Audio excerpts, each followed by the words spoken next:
Okay, I'm on an engine that just had the raw water pump and pulley replaced right here.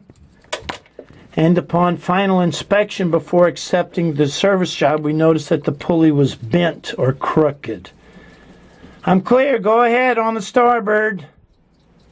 Okay,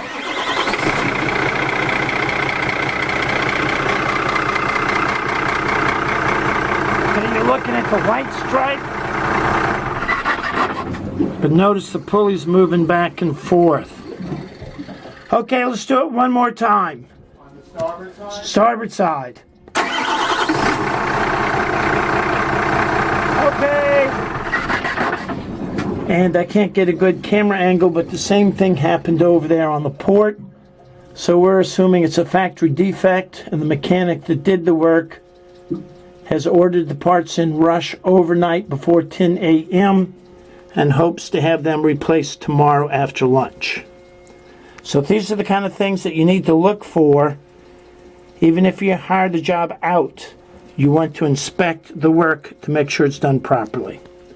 If you have any questions, ask Captain Chris.